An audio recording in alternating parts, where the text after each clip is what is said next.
Saints Block Party Podcast. Adam here with Wolf and our guy Cody Alexander of Match Quarters and also Field Vision. If you're new to our podcast, if you haven't heard an episode that Cody has been on, Coach Cody, let me put some respect on Cody's name. Please do. Please, please go back and listen to those previous episodes, especially the episode we had him on last, where he came on, really got into the nitty and gritty, breaking down Brandon Staley, the new defensive coordinator for the Saints defense and his schemes and his concepts. We wanted to get Cody on and kind of go over.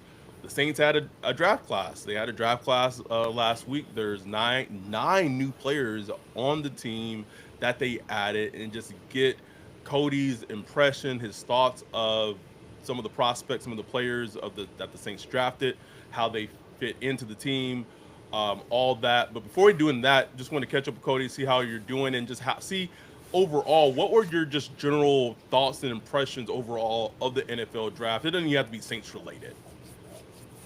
Yeah, I think the quarterback situations were really big. Everyone's talking about Shadur. Nobody's talking about Quinn Ewers in the way. I mean, dude, he's the number one recruit in his class, and then falls all the way down to almost sixth round. I mean, the Shadur thing, I think, is just because it's Deion Sanders' son, and there's so much, just a lot around it. But like the quarterback drafting, I think, kind of highlighted where the NFL is moving, where if you're not going to be a starter, we're not drafting you in the first couple rounds. Like you're going to fall, and you're going to fall for a long ways. I thought that was really interesting. Don't ask me what the Browns are doing. I have no idea. That was insane. With doing Dylan Gabriel in the third round was a choice, Wild. and then you then you add Shadur later. So that was interesting. Traded a pick to move up to get you doing. And then you draft. Yeah, so that was a little interesting. I thought too the injured corners. So Will Howard moving down, and then also Siobhan Ravel, Quincy Riley. Some of those guys that were like right there at the edge ended up dropping pretty far. So I thought, for the most part, there was a big run on defensive line in the first round. Again, secondary guys starting to get pushed down, and that especially at safety, I thought was really interesting. So those are kind of just the things I observed during the draft. You mentioned Saints pick Quincy Riley. Um, what was your initial thoughts when he got drafted by the Saints? Because he was a name I wasn't really familiar with. So I actually have a random close tie to Riley. A good friend of mine is Steve Ellis, who is the DB coach at Louisville, and also recruited him to Middle Tennessee State. He said nothing but great things about him. In fact, he's the same guy that found Siobhan Ravel at ECU. Wow. He mentored Travarius Ward. Reed Blankenship for the Eagles is another guy that he found. So when he says a guy's good, I usually trust him when he says it. Quincy Riley had an injury. I don't know if you're aware of that, but he had an injury. That's why he didn't run. He only ran 140 at the combine. Ran a 4.4. This is a kid that's like a 10.4, so he's probably like a 4.3 kid. Had that injury. What availability is a question, so that's probably why he dropped a little bit. But this is a kid that probably should have been a high second round pick, ended up not. So seasoned vet. He's one of those COVID kids that's been around football for a long time, developed in. So he's probably plug and play once he gets into camp, in terms of, you're not going to have to, this is how we work, this is what we do. Like, it'll be pretty much like he's a worker. So the connection to him is Terry Joseph, who's the DB coach for the Saints, is a friend of Coach Ellis's, and so that's where that information probably came from. So when he landed with the Saints, I wasn't very surprised. Interesting. Yeah. And how would you say for Riley, like his traits may fit into Staley's defense and what he's looking for out of his secondary players? Yeah. He's not a tall corner. He's not like one of those like 6'2" corners. He's a zone corner. He's playing the zone scheme pretty much his entire career. So I feel like he fits pretty much what you're looking for in a corner in terms of that, with Brandon Staley, of just playing zone, being able to play on and off ball. He can play man, kind of that whole. He's kind of a toolsy guy in that sense. Has been around a couple different systems. So to me, that's kind of where you look at with him and his fit. Yeah, I mean, I couldn't find like a ton of video on him, but like what I did see, he had like pretty like really good ball skills. He stick his foot in the dirt and go, and like he's attacking that ball and the player. Like he's attacking both, and I like to see that. Just like Yeah. just one of the things I like to look for. But other than that, I couldn't find much. So it's good to hear. You were kind of familiar with them and all the connections, how it leads back, and because that's important. I think Yes. us as fans don't really realize it, but it's important when somebody puts a rubber stamp and say this guy's a good guy, hard Yeah. worker, this and that. That clears a lot of things that coaches have to try to figure out going through this whole draft process.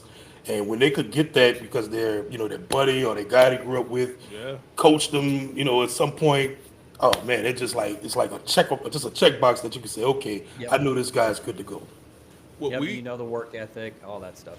we talked about a little bit, talking about it with the Eagles last time Coach Cody was on, right? Of just how the Eagles find players for their secondary, of like players that it just seems like with last year with their draft picks, they just fit into Vic Fangio's schemes like a glove, and that was with Howie and their scouting department talking to going to Iowa and going to where did Quinion Toledo? No, that's not Toledo. Toledo, It was another Toledo, right?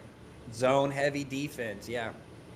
So it's just those things. If you look at the Saints draft class, it was very seen as like meat and potatoes. And me and Ryan were kind of having this conversation recently when we were talking about it, in that they had another draft class very similar to this in 2023, and that draft class really hasn't seemed to fare well. Um, I'm trying to be semi optimistic and not be kind of Debbie Downerish, like evaluating this draft class, right?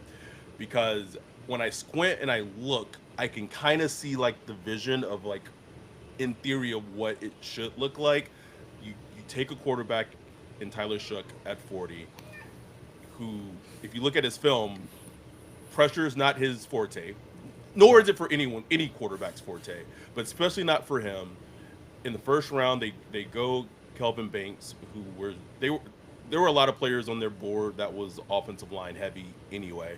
So you're trying to fortify the offensive line, which they've been doing for years and seasons of so many picks in the offensive line. How, as a coach, can you maybe explain to our listeners of maybe, and obviously you're not Kellen Moore, but maybe try to maybe explain maybe what the Saints are trying to build potentially with their draft picks? Yeah, I think so first off, the quarterback pick and just in general, that's a guy, again, another COVID guy, another guy that's been in a pro style system. He worked under Jeff Brom. Go do the homework on Brom. I went and visited Louisville last week. I was there for 2 days, visiting with defensive staff. Actually got time to sit down with Coach Brom. He's awesome. He's phenomenal, by the way. There are not a lot of offensive head coaches that want to sit in a defensive meeting and talk ball. He did. Go look at his track record. I think he's had like six. I saw something. He's had six quarterbacks drafted into the NFL, all relatively successful. So you're getting a kid. I think to me, what this is yes, it's a second round pick, but this is a safe pick that if you have to start games with this is a mature kid. He's married. He's stayed 6 years in college. He comes from a pro style system.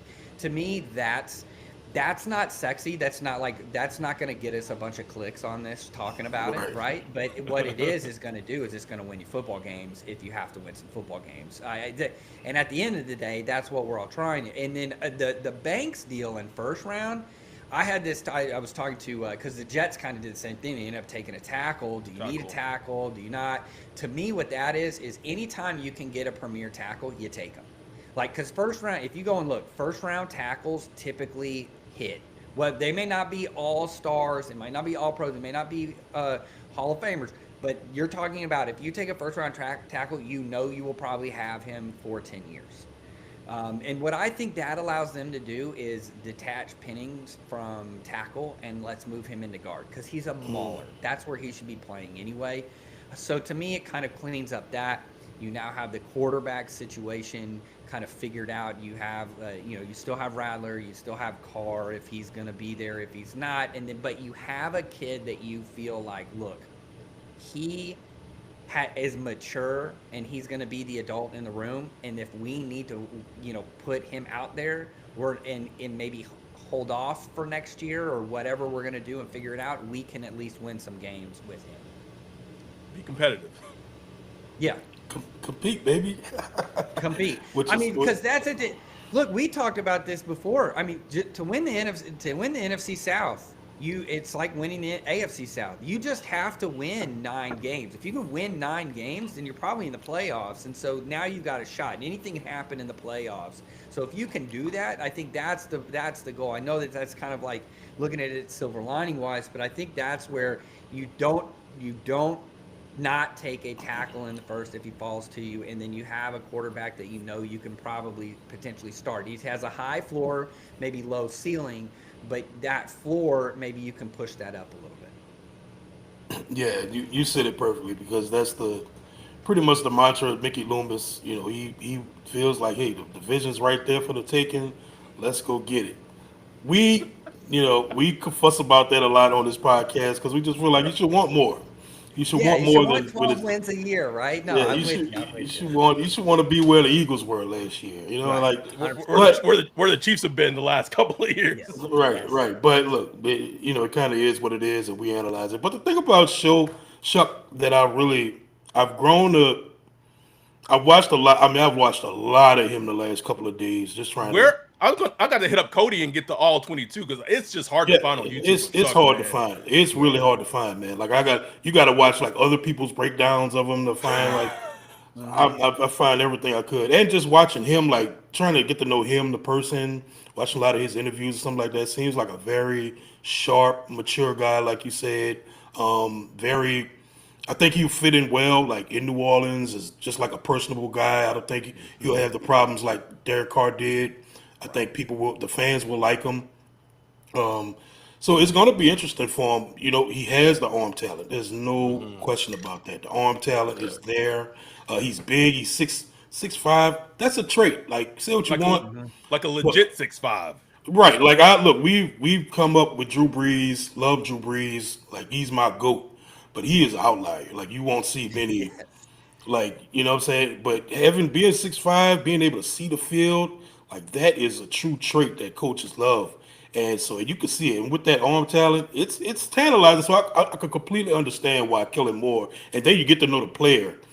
I could completely understand why he was like, man, look, let's go. Let's go with him. I need a quarterback. I'm on a new team. Let's go.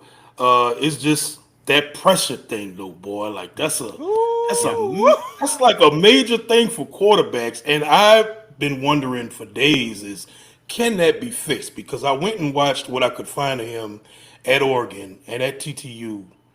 He played with a little more fearlessness, a lot more fearlessness, I would say, before he got all those injuries.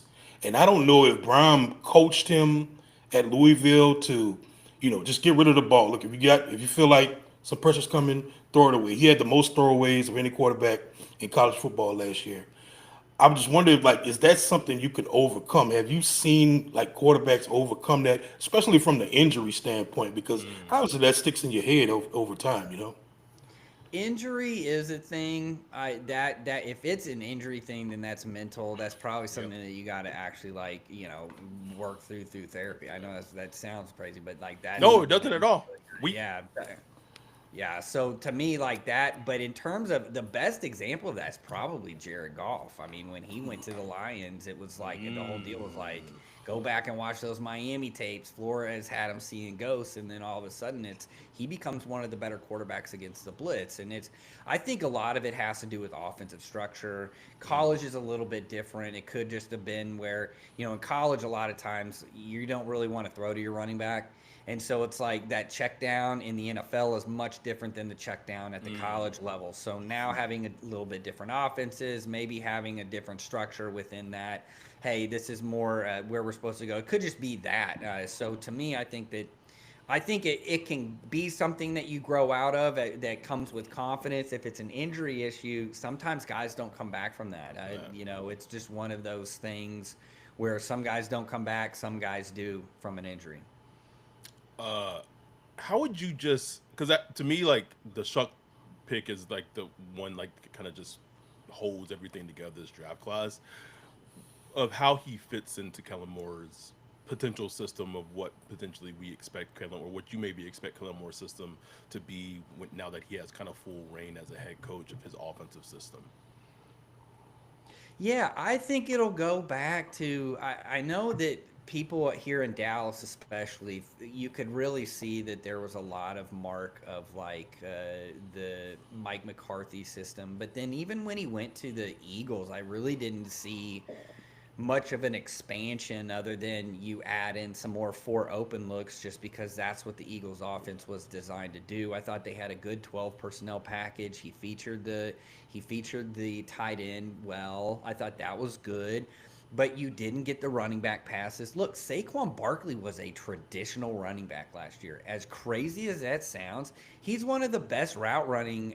I mean, him and McCaffrey are like two peas in a pod. When McCaffrey's healthy and is running a full route tree, and then when Saquon, obviously, what he can do in running, I mean, those are your two best modern backs in the NFL right now. And I thought that's something that having Kamara, another guy that can run the full route tree, Hmm. that might be a different thing that you see. So what is a little different from what I've been looking at? It could be, hey, we're probably not going to see a bunch of Alvin Kamara lining up out at receiver and running a full route tree and then being super involved in the passing game. Oh, well, go ahead, Adam. No, I don't have anything, bro. No, it's just because that's just kind of like the bane of our existence the last couple of years. Because under Sean Payton, Alvin Kamara did it all. He Yeah. blinded every wide receiver spot. The jerk routes, the Texas routes from out the backfield, and all that stuff would destroy linebackers constantly. Now, obviously, he's lost a step or two Yeah. over the years, but even like last year, you could still see it, man. Like he could still burn you when he gets in that space. But it just seems like coaches just don't do it. Like whether it was Clint Kubiak or Pete Carmichael, it was just like, what is going on? So it sounds like Kellen Moore is just gonna be the next one. Just like, I didn't mean to rain on your parade, but yeah, no, man, this is good stuff. Like this is what we want to know. I was just gonna say, is what are maybe some of the traits that Shuck has that will go well in Kellen Moore's offensive system? Well, I think quick processing, yeah, he may not be able with blitzes in there on some of these drawback passes, he may bail out of there pretty quickly. I think even to that extent, you talk about that is that he's not trying to throw interceptions. He's not a gunslinger. This isn't a guy that's going to come in and throw, like a Jameis Winston who's going to go 30 touchdowns, but he's also going to throw 30 picks. This is a guy that's going to protect the ball. Sometimes like that game management tag sometimes gets thrown around as a kind of something that's not great. But hey, let's be honest. The best quarterback in the NFL, Patrick Mahomes, is essentially has been reduced to a game manager just because of that offense and what defenses are doing, and then also his receiving core. So I think efficiency and being an efficiency monster is good. I think that's what you see. Intermediate passing, very accurate. He understands the pro style offense because he's not afraid. He can work within a reduced formation. That was something, man. My buddy Coach Ellis, I go back to him. He was sending me clips of what they were doing in spring practice at Louisville. Like I don't want to defend that. It's like a bunch of like stacks, bunches, tights, bunch of cross routes. It looks just like an NFL offense with the college hashes, which makes it even worse. So I think Yeah, he's that comfortability of I'm not. This isn't one of those where, like, if Jackson Dart let's say the Giants don't trade up, Jackson Dart falls to the Saints, they take him. Okay, well, he's probably a year off. He needs to go in. He's been working half field. He hasn't been doing pass protections. He doesn't know really, hey, when I get this look, I need to actually check it down. Like reading some of these things that NFL offenses are used to, this is something that he already has. So I go back to this was a safe pick in the second round because this is going to be, like I said, an adult in the room, high floor. So there's not a lot of like, I don't have to teach a bunch of different things to him. He's going to show up every day and work. And I think that's kind of where you look at a situation like that. Okay, maybe he probably should have been a third rounder, but I get when I see what's with the Saints and where they see themselves as an organization and what that looks like, I think that's to me, I think that's where it is. Hey Cody, it said you stopped recording for Oh, some that's reason. weird. Hold on, it's making me refresh, so I apologize. No, Hold you're on, good. I'll be right back. Okay. All right, we're good. So if you're catching the live stream, this is live. So Live, baby. but any questions that you may have for Cody as he comes back, as Cody's preaching right now in terms of Preaching, bro. Look, that stuff about Quincy Riley, man. That's interesting stuff. You can't get that. Where you gonna get that at, bro? Like, where you nowhere, gonna bro. get that, man? Nowhere. You know? You got me? Yep. Man, Got you, brother. I'm wondering. I had two tabs open, and I'm wondering if it like had a. Yeah, No, but it had two Riverside tabs open, so I'm yeah, wondering if it yeah. like had something else. So Yeah. I You're got good. fixed. It did that to me before. It happens. It's all You're good. good. You're good. Wolf, we can maybe move off of. We could talk. The whole episode could talk about Shough. Yeah. You want else you want hit Oh Cody man, I with? mean, look, the Saints got 9 picks, man. First of all, I couldn't believe they stood pat and drafted 9 players. Like, we're talking Nine about a players, bro. team Yeah. that trades up, that trades future picks. So they stood pat, and they took Vernon Broughton out of Texas, a player I wasn't really familiar with at all. Seems like a stout, just a stout Hmm. defensive tackle. Played a long time, a lot of snaps over the years. Like, what were your thoughts on him, if you know anything about him? Well, this is another one that has a connection with the staff at the Saints. Bo Davis Bo coached him Davis. at the beginning of his career, so this is a familiarity thing with him. He has You talk about traits. He has Yeah, prototypical NFL Yes. size. He is 6'5", 311, very athletic. This is your quick three. I don't think you put him at nose. I don't think he's going to live at nose. But this is your quick three. Bo Davis was his coach, knows how he works. When you watch him, he's very slithery. He gets off of blocks. He may not be a sack monster, but he's going to get that internal push that you're looking for. You can put him at a 3 technique. You can put him at a 4-eye within Staley's 5-man fronts, and he's going to give you a little bit of a push. And so I think that was probably one of those where Davis was like, hey, if we got a guy that I know and I feel like he's athletic. I mean, because look, if you can, the way that you watch him, because one of the knocks on him, like if you read some of the stuff about him, he has these skinny ankles, these kind of skinny legs. He does have some really Yes. skinny ass legs, man. Right. He looks. This sounds great. So I've done recruiting before. Obviously, the skinny ankle stuff is he looks like a tackle. He looks like an offensive tackle, but Yeah, he he's kind of obviously does. yes, but he's a little bit more athletic than that. And I always try to tell people all the time, like the more like why is a guy at 6'5", 311 not playing offensive tackle? It's because he's either like a total like dirtbag, like he's just mean as hell, he's a problem, or he's way too athletic. Like he's like running back in high school type guy. Like he's getting that's typically the guys that either because that's the running joke in the coaching community is that your corner room and your D tackle room are the worst rooms. Like those The worst And that's scumbags. yes. that's how I want it. Yes, but that's how you want it. That's look. You want to have your corner room being the most arrogant people that you can meet because they're running backwards. So They have to be. And then D tackles, I mean, there is no like. It's just like we there's no love for the O line. Your D tackle, there is no love, man. And so like None. those guys are. That's the thing. But so he is. When you watch him, he's super athletic. Now he wasn't a starter all like the whole time. He was actually a starter. But look at the talent that the Texas has actually had come out in that D-line. So to me, that's not a knock. I mean, I always find that interesting because we've been watching these Alabama and Georgia players come out when they're juniors and seniors, and they have only had 1 year or maybe a year and a half of starting, and we're like, that's not a knock on those guys. Well, it's because if you're producing NFL talent, you shouldn't be starting as a sophomore. So to me, I think that's where he comes in. That you have that tie. He's athletic. He gives you some mobility at that 3 spot, whether you're in a 5-man front or you're in that 4 down. It's interesting it's going to be interesting to see once OTAs, all this picks up, how Vernon Brighton and Gotcha, who they traded for from New England, kind of fit together in the 5-man front. They still have Brian Bresee. They have Nathan Shepard. They have Saunders, like someone's getting like that. That's a full defensive. And the most interesting player, like to me, that they have that they drafted last year, who is a true nose, is Christian Boyd from last year, who like got no playing time, but this current coaching staff has no ties to him whatsoever. Right.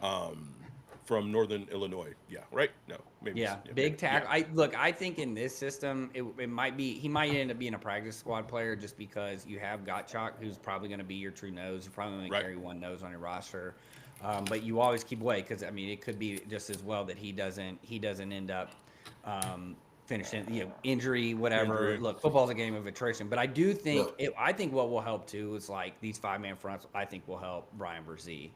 Where you don't have to play a 5, you're not moving him around, you're playing right on top of the guard the whole time, which is what he did. Which is what he did at Clemson, is basically being a destroyer of guards.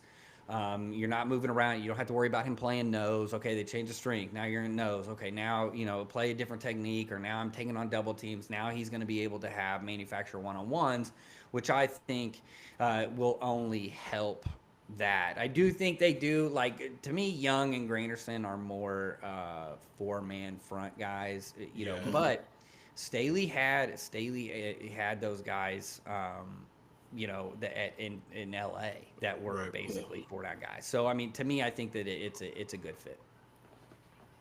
No, that's interesting. That's something I was wondering about, how Brian Brzee would fit into this Brian Staley defense. Another guy that he's got who I wasn't familiar with, who after watching him, I like. I kind of like. Is it what? How do you pronounce it? Jonas Jonas Sanker, Sanker. the safety. Were you familiar with him? Have you seen any of him? Virginia runs his zone. When you start digging into this, he's a special team standout, which you're going to have to be in that safety room because you're not going to start. And then big zone safety, which that's exactly what. So to me, it's like special teamer zone safety. Oh, okay, makes sense. Like I get it. He's got typical prototypical size. He's 6 foot 205. So I mean, he can play down in the box. Athletic kid. He tested out really well. That's the one thing that you'll find out with all of these kids. Like I put in my notes, like athletic. Like they went after knowing that some of these guys are going into positions where they may not necessarily have to play right away. At least we got an athlete. It's not a kid that like, well, he's really instinctual. Well, that's that doesn't necessarily like your floor's so high already, but then you can't push any further because of talent. So I think when you look at that, he fits what they're trying. He can play, but either safety, he can play down, he can play back, which is what you want in this system. A player that Ryan just doesn't see it with is Danny Stutzman, linebacker, Oklahoma. And I watched the little breakdown of him, and former GM, I want to say the Vikings, Rick Spielman, compared him to Pete Warner, and Ryan was like, that's why, That's why I don't like him. I put in my notes coverage linebacker, backup Werner. That's what I put in my notes. So I mean, he's a tackling machine. He's a potential maybe to eventually. When you watch him at Oklahoma, he plays in the box. He's a hard worker. He's gonna be there. The one thing that you have to understand is, like, you guys have been so used to, like, a Demario Davis, who has just basically been a, Pro Bowl contender for about a decade, right? And so when you get a Werner who you're like, okay, but go look at these Fangio adjacent systems.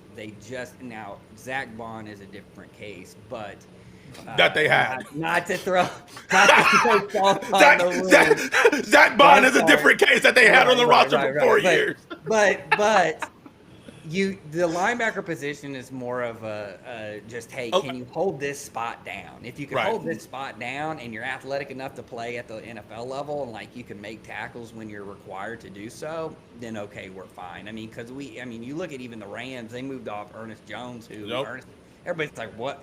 Obviously, there was something going on behind the scenes, but that was one of those deals where it was like, well, he went to essentially a similar type system, and he looked really, really good with the Seahawks. Well, I think in this system, and too, that's part of it, is like, hey, Just give me a guy that I can put. I'm more worried about what's up these five guys up front, and I'm more worried about the five guys behind them, and then we'll figure out the linebacker spot. Because I guarantee you, half the time it'll be Demario Davis out there, or switching off with Werner with that solo backer, and not a lot of times where you see these tandem backers. Right. And I mean, one thing I noticed just looking at the entire draft class, it looked like, I don't know if they did this purposely or not, but it looked like they built up the middle of their defense, whether that's defensive tackle, linebacker, safety, just through and throughout. Cornerback is still a question for the Saints. You got Kool-Aid McKinstry, coming off his rookie year. Alante Taylor, who, is still kind of searching for a true position. We know it's not outside corner. You got, they re-signed Isaac Yadam, who's, a fine, backup cornerback. It's just not much else. It's like, you listen, they got to hope that Quincy Riley, who they just drafted, it's going to be a rookie, rookie cornerbacks. Sometimes they're good, sometimes they're not. You just never know. So obviously that's. Yeah, I'm sorry. You hit a home run with Kool-Aid McKinstry. I really think Kool-Aid will end up being pretty good. I mean, that's the hope. They really need him to, because I'm just wondering, with Brandon Staley, how is he going to implement this, from his standpoint, when you got a pretty young secondary, you got a very veteran defensive line, a veteran linebacker group.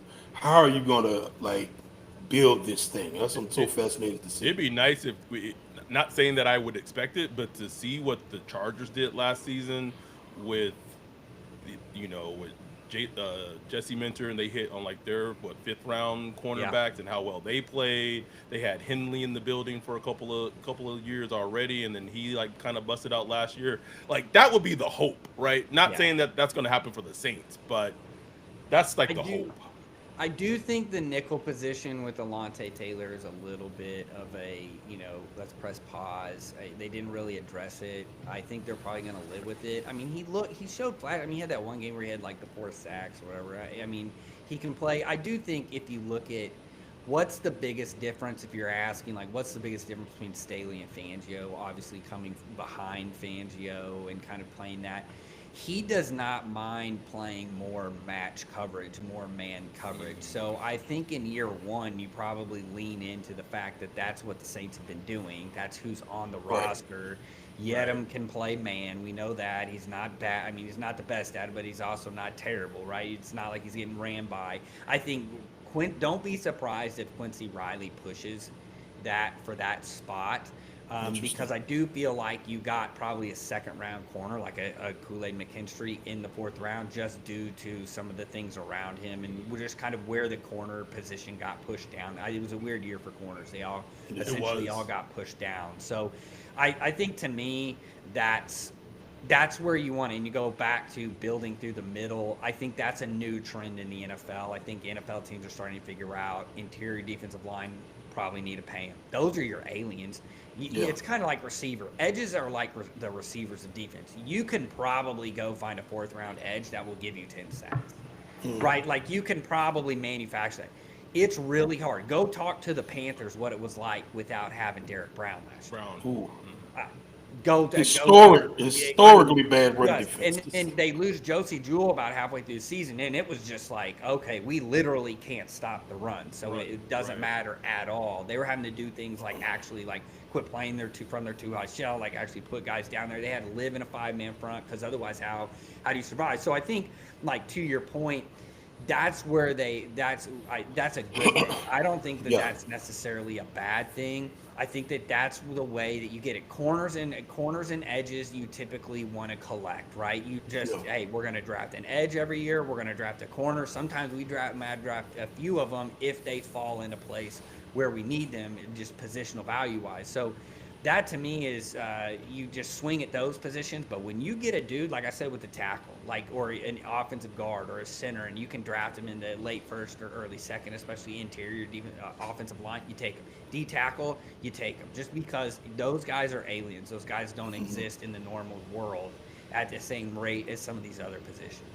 And speaking of the middle of the defense, Kellen Moore kind of banged the table to go and get Justin Reed out of KC, and he's another guy who even though he plays safety, he can come up so quick and Yep. be a point in that run game. And look, the Saints' run defense has just gotten worse and Woo. worse, like over the past 3 years, to the point last year it just was non-existent. Where Right. I knew if the team they were facing had any semblance of a run game, it was over. Like you just It was wasn't over. gonna.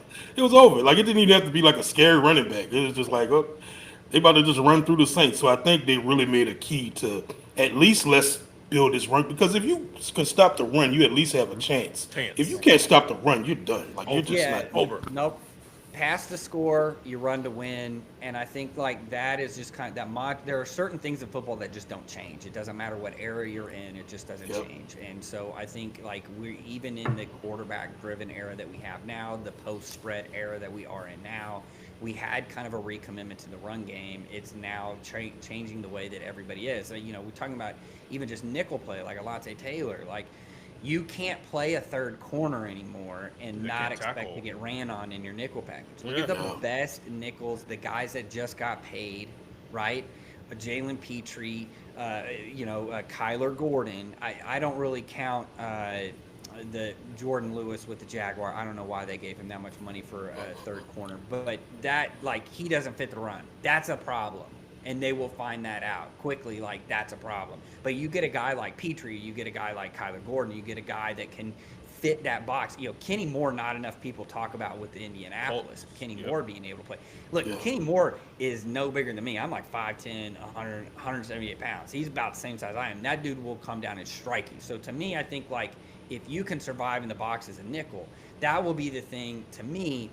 The Justin Reed helps you out a little bit because you can now drop him into the box and he can play. Tyrann Mathieu, as we know, can play. He played Sam linebacker for much of his early career. Essentially, Right. we don't call it Sam linebacker, we call it the Badger position, right? But that's what he was playing, right? If you think about it. So to me, I think you have you have two safeties that can play up and back, and you got to find that nickel, and it helps with that run piece that you were talking about, where we're not just saying, look, if we can't, like the Cowboys, if we can't fit with these four guys up front, and hopefully a linebacker can tackle a guy in space, then we're probably in trouble. So that's why you build through the middle. Speaking of the building, it's funny, we've talked about the Saints draft class so much we haven't spoken really much at all about the first round pick, Kelvin Banks Jr. Something that was just interesting that I was told a couple of days after they drafted him is that the Saints don't have an idea where they're going to play him yet, which to me was just very, I don't know. Like I look at it of like, if he's on your board, he's in your cloud. If you've had these evaluations of him, like that like to me, the smart coaching thing would be like, hey, if we end up drafting him, the plan should be to play him maybe here, or play him. Like they don't know where they're going to play him yet. But just, which is just completely wild to me. But maybe just maybe the smart thing to me, me and Ryan have talked about on the podcast, is he's played left tackle. Put him at left tackle. Fuaga was a natural right tackle at Oregon State. It's his natural position.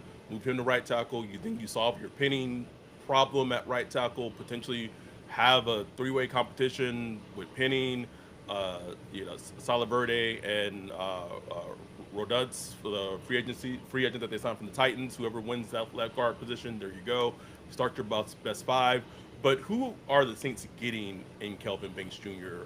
From Texas? Yeah, I think he's super athletic. I mean, again, he's you're a first round tackle. I think to me that's especially like when you're in that upper echelon. Very athletic. I think he played. I know that people were a little concerned that against some of these bigger talents, he kind of got stuck in there. There were protection issues just all around for Texas at certain times. I wouldn't necessarily put that on him. I do think you got to pick though. He's probably going to have to play tackle. They're probably just like you said. It's probably going through the scenarios of if we put him on the left, what does that look? If we put him on the right, can he play on the right? I know people want this to be like Madden, where you just move a guy from the left to the right, but that's not necessarily how that works all the time. It's kind of like your slot can't just be a third corner. It's a different skill set. You're asked to do different things, especially when it comes to how your quarterback is dropping. Your tackles set the depth or the width of your pocket. So that's where you need to have those. Like, where's the pocket depth? Is he right-handed quarterback that likes to scramble? So do we need more of kind of like a stagnant guy there? So to me, I think you're getting a guy who's seasoned. He's played against a bunch of different defenses. He's played in a ton of games. And I think that anytime you get a guy like that, it may take a year or two, but I think eventually they'll find that, okay, this guy's going to work for us. Yeah, I remember Zach Strief was the right tackle for the Saints for a long time. What he said the one great thing about playing with Drew Brees is like he knew whatever the play was, exactly where Drew Brees would be within the QB drop. You know what I'm saying? Like one Mississippi, I know Drew's like right here. So he knew if I could just win 2 seconds, I'm good because Drew's gonna get the ball out. So it's just trying to find that, I guess, that timing and everything with the blocking scheme. And like you said, these young quarterbacks, they like to move. So they might, some move to the left, some move to the right, stuff like that. How do you block that within the, in the offensive lineman scheme and stuff like that? That's going to be interesting. Other than that, like as far as like the Saints draft, uh, who else did they take? I mean, they took some late round guys. I don't know if you're familiar with Devin Neal, the running back out of Kansas. Um, Yeah, yeah, he's they an got him in the interesting sixth one. round. He's an interesting one. I'm from the Kansas City area, so and I'm a Big 12 guy, so I watch. He's been around for a while. Kind of an explosive guy. I don't think not going to overwhelm you with size. Kind of like a Kamara guy though, in a sense that can do a bunch of different things. And so I think that's kind of where. Look, running back is one of those positions. It really doesn't matter where you get taken. Yeah, They can pop off at any moment. So I don't think he's a bad one. And then the last one, the Fadil Diggs kid, to me, that is if you look at him, that is 100%. We got this guy on traits. He's Right. over I think almost 160, runs a 4.5. Typical seventh rounder, inconsistent play, hybrid. He fits that Staley edge though, of where he's not really handing the dirt dot, gives him a guy that can drop into coverage, a few times. He was the Texas A&M defensive line was really, really good. He started at Texas A&M, and then he's a Jersey kid and wanted to move closer to home and went to Syracuse. So he started for 2 years at A&M.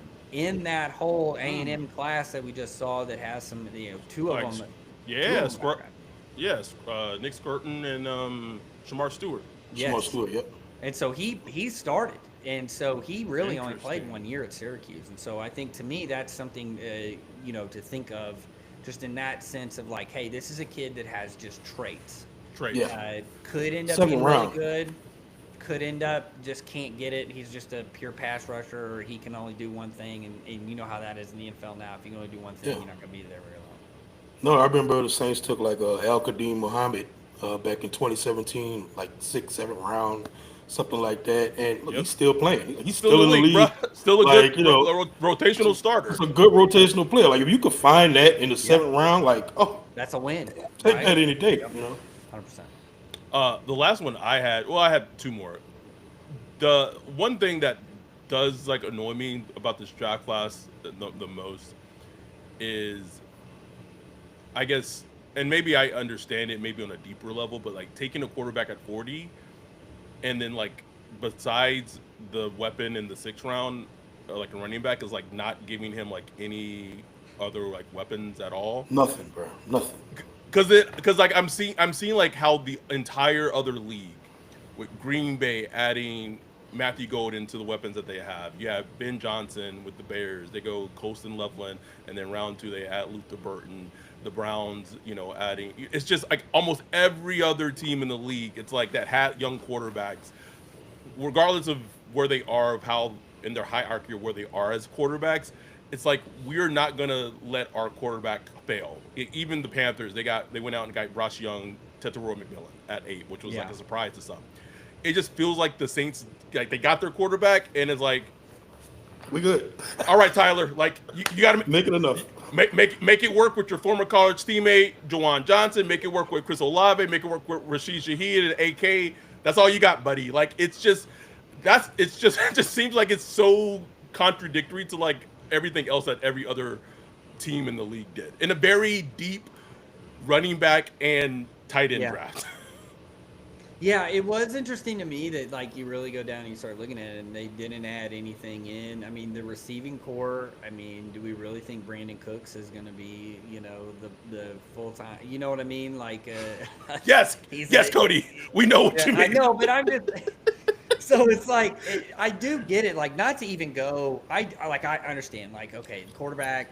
Okay, you took a quarterback. You think maybe this is a guy that can start. Great. Okay, well, third round, are we going to take a guy that you think that can play? They ended up taking two defensive guys in the third round, so it's like not even a receiver. No, because that is the one thing that you look and it maybe look. What I'm hoping it's not hubris with an offensive coach saying whoever did it last year wasn't doing it right. I'll get it fixed. You hope that's not the case. And it's like, bro, you came from Philly. Like, even in Philly, you had A.J. Brown, you had Devontae Smith, you had Dallas Goedert, you had Saquon. Yeah. You're not. Hell, I could call that offense. And we would have might have won the Super Bowl. No, it's not that hard. Like, yeah. So to me, I agree with you. If there is one thing that you are disappointed about, or that you could maybe hang your hat on and say, "Hey, I'm gonna pin this, and I want to show me where this is gonna work," it would be that. Because, like you mentioned, okay, you got Kelvin Banks, but you don't know where you're gonna play him. You said that out loud into the universe. Okay. Kamara is getting up there in age. We know running backs. He could fall off the cliff today. We don't know until he starts playing, right? It could be next year. You don't know. You added a 6th round back. Hopefully he can fit some in there. But you didn't add anything to the receiving core room where it's oft injured. You have Olave. That's great. You could probably argue, is he really a number one receiver? You have some gadget guys that are super fast, but like again, there's not a cohesive plan. So I'm with you. I think that's got to be a concern going into the offseason. Like, almost like, prove it to me. Show me how this is going to work. I need to see it. I do think, well, you have your Y and you have your F. Look, they had the bidding war for the tight end, the Jennings kid. I think that there was a lot of interest in him just because that slot tight end is an important position. But I do think, like, if that's what you're hanging your hat on, I think that's a problem. I think, go look at the Cardinals offense last year where they had Ertz had like 136 targets for 111. Jeez. And look, Marvin Harrison, we know rookie receivers are never really that great, but at least you had a big body out there that could go up and get a ball. But if you get in that situation where, like, well, our tight end's our number one guy, I think, like, you run into with what happened in the Super Bowl. The Eagles said, well, we're going to lock everybody up. We're going to triple team Kelsey. Where are you going to throw the ball? Oh, that's right, you're not. And your run game's non-existent. Okay, now we're going to. Oh, you're muted. Cody, you got muted at the very end. You're still muted. Okay, now you're not. Okay. Wait, no, you are. Oh, you're good. No, you're good. You're good. Yeah. What in the world? Yeah. Anyway, I said that's not the way. That's not the way to build it. And the Saints don't have Travis Kelce. They got Jawan Johnson. Jawan Johnson, your former teammate at Oregon. Outliers, but I know that's an outlier. But that is just when you think about that. That you start thinking like, okay, where are the situations where that works? Well, there's not many. It's tough living, man. It's a tough way to live. Hubris, I'm glad you pointed that out because look, Sean Payton, love Sean Payton. Like that's my guy. But he would come up run into that at times too, where he's just like, look, I could take this undrafted wide receiver out or whatever, and we're gonna make it work. And sometimes it was to the offense's demise. So it's gonna be interesting. And look, you can't build Rome in a day. You know what I'm saying? Sometimes you just got to get what you 9 picks, Ryan. I don't want to hear it, bro. 9 picks. Just like Cody said, like the next round after they draft their quarterback in the 3rd round, they double down in defense, bro. And then you're like, okay, round 4 they have two 4th round picks. Maybe one of them's going to be an offensive player. No. Double down. Okay, all right. It is a little odd. Okay, I thought it was just. It is odd. It is odd for an offensive head coach to not be anything to do like, hey, I need a guy. Just give me one guy. Get one. Damn. Anything else you got, Ryan? I had one more, but this is just more overall. Just who like in the NFL from the draft, like you really like love their draft class, like one or two teams that you just really enjoy their draft classes. Though, I was looking at this today. I really kind of like what the Colts did with their draft. I thought they answered. I thought they answered some questions that they needed. I think it's almost an extension of their offseason. You know, they've been one of my favorite. I mean, I think Cam Bynum fits what they want. Travarius Ward fits what they want. But then you go even deeper. I really like the kid out of Ohio State. The Tuamalau, that kid is... Oh, JTT. Yeah, sorry. He doesn't like to be called that, but I love JTT. Talk to him at the Combine. Such a great kid. Yes, he is. I really liked him. You watch him, he played in a system that could do a lot of different things. I think he fits with what they're trying to do. I actually like the Justin Wally kid from Minnesota. I was doing a defensive study and a deep dive on them, and I thought that kid we're going to look back and be like, how did that kid not go in the second or first round? I think he has a chance to go up against Jalen Jones and maybe start opposite Charvarius Ward. And then I like Tyler Warren. I think he's going to be a weapon in the NFL. I know that people are like, what is he? But I think Shane Steichen. I believe in him. I think that. I really liked what they did. They found guys. I think they found guys in situations that can do some things for them on defense. I know it's not sexy because I'm not looking necessarily for who had the best first round pick. Your draft is defined by that. I think they found depth and they found guys in later rounds that might be a potential start. And then you add a guy like Warner. I really like them. I thought they did a really good job. No, I agree. And Tyler Ward, there was a ton of discussion about Tyler Warren, Tyler Ward versus Colston Loveland and all that. I thought Tyler Warren just fell to a perfect spot. I thought where he went to the team he went, I thought that he'll be in. It just made sense. Mm-hmm. Yeah, he'll be moved around. Sense. It's that Eagles offense that he'll be moved around. I mean, think about Goddard and what they were able to do with him. I just think I think he's a better athlete. I think that he has higher level traits. So I mean, to me, I think. That was the one when I'm just kind of going through and looking at these. I feel like they got a starter at corner in round 3, and then obviously you have a dynamic tight end piece that's going to help their situation.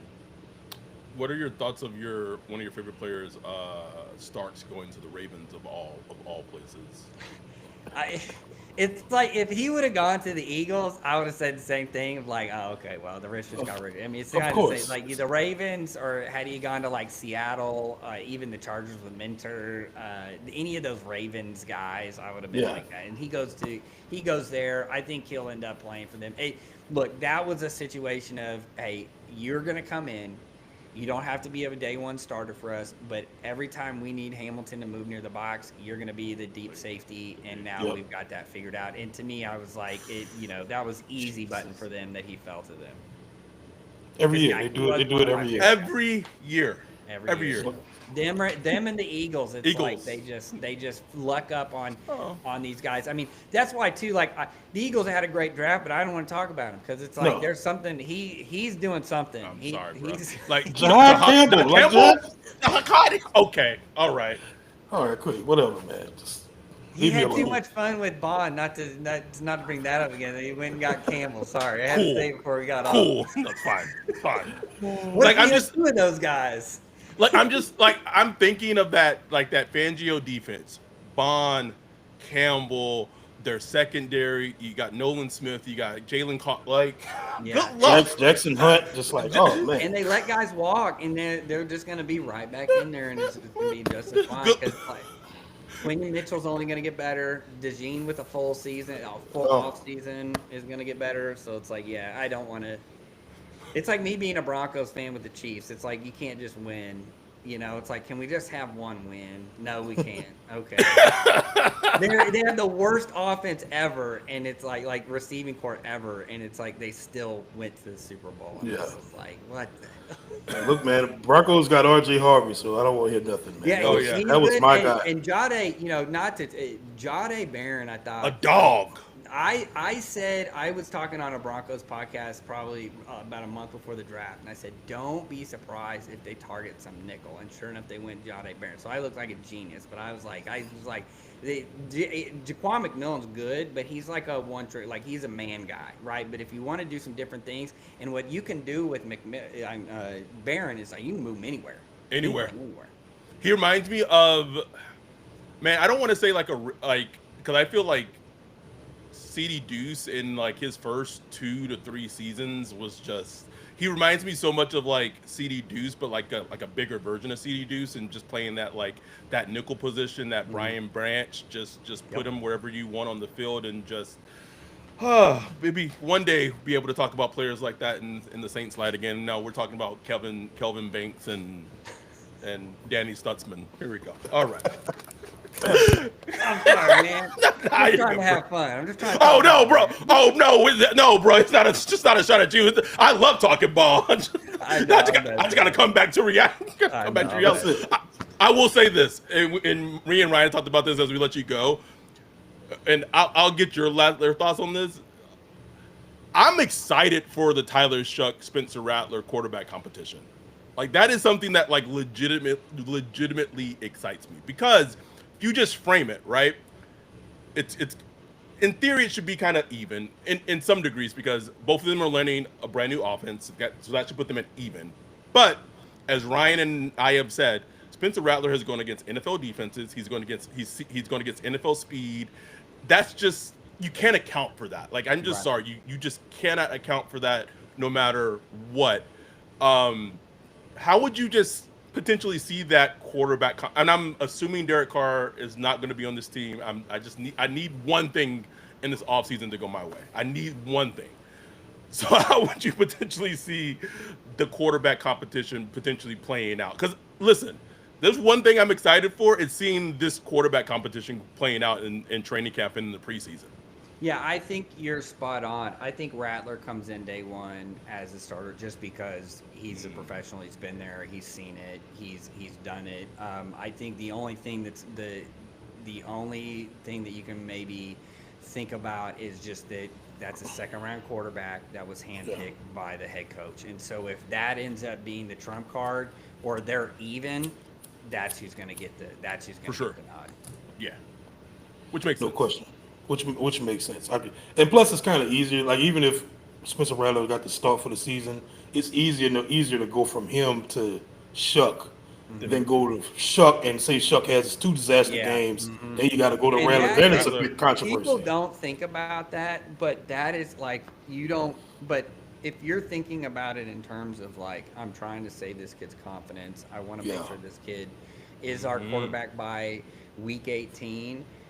Not starting him in a situation like that. Now that's not necessarily fair for Rattler, but crazier things have happened. Man, Rattler picking the short end of the stick. I know, man. I know. He used to it. He's like, can I like play behind 9 Amazon drivers? Like, can I?